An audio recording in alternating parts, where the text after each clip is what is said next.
The end of average summary. Hello there. Welcome back to my channel. Today we will be discussing the end of average summary in under 5 minutes. Don't forget to subscribe for a new book summary every day. But for now, let's get started. Lesson 1. Good luck with building something for the average human body, because such a thing doesn't exist. If I asked you to describe Brad Pitt's appearance in one word, how would you respond? It's impossible, right? Not just for Brad Pitt, but for anyone.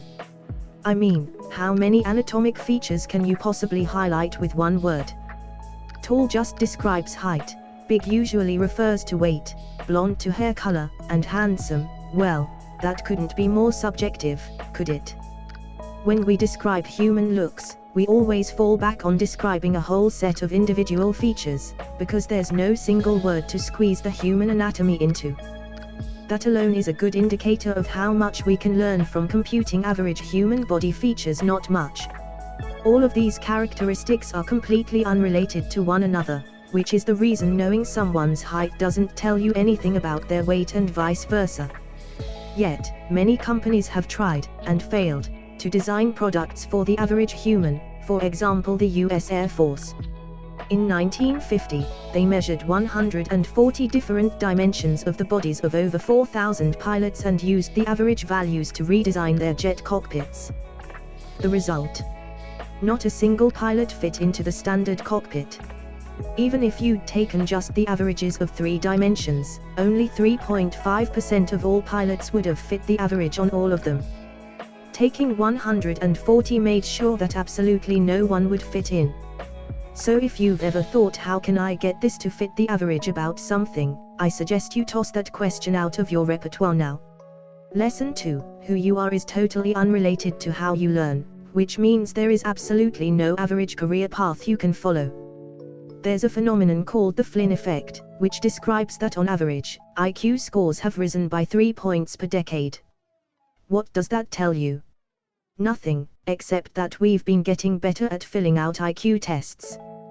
The upwards trend is the interesting part, not the average of the increase. As it turns out, averages aren't just useless when comparing human anatomy, but also when looking at the human mind. For example, in the 1980s, education researcher Benjamin Bloom developed a learning taxonomy that separated the speed of learning and knowledge retention. Just because you can remember things well does not mean you learn faster, or vice versa. How you learn and master new skills is completely unrelated to your character traits, which makes all stereotypes irrelevant, like nerds suck at sports or footballers are meatheads. But if there is no one right or wrong way to learn something, then there's also no perfect way to the work you aspire to. As the saying goes, all roads lead to Rome, meaning there are thousands, maybe millions of paths you can take to get to your goals in life. Lesson 3. Companies and people must learn to embrace human individualism, because our behavior is fluid, not fixed.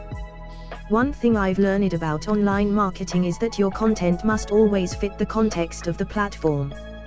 For example, many people use Twitter to just post links to their blog posts, but that's not what it's for. It's supposed to deliver a message in 140 characters or less. That could be a wise line of thought, a joke, or even something newsworthy, but if it's just a link to an article, it's nothing more than an ad. For the same reason, I'm not a big fan of reposting my articles on other sites, unless I can somehow tweak and edit them to fit the context. What works well on my blog might not be a good fit for Medium, for example. With human behavior, it's the exact same. It changes, depending on the context. Of course, you act differently at work than you do at home, who wouldn't? This fluidity of human behavior is something we as people and the companies we work for must come to understand. By over-obsessing about standard measurements, like grades and degrees, when hiring, businesses miss out on the unique abilities we bring to the job that no one would hire us for.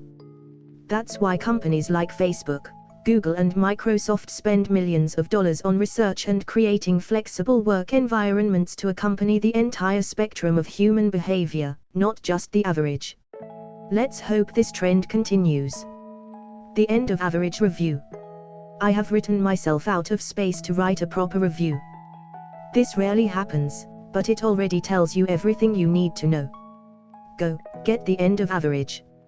Who would I recommend The End of Average summary to?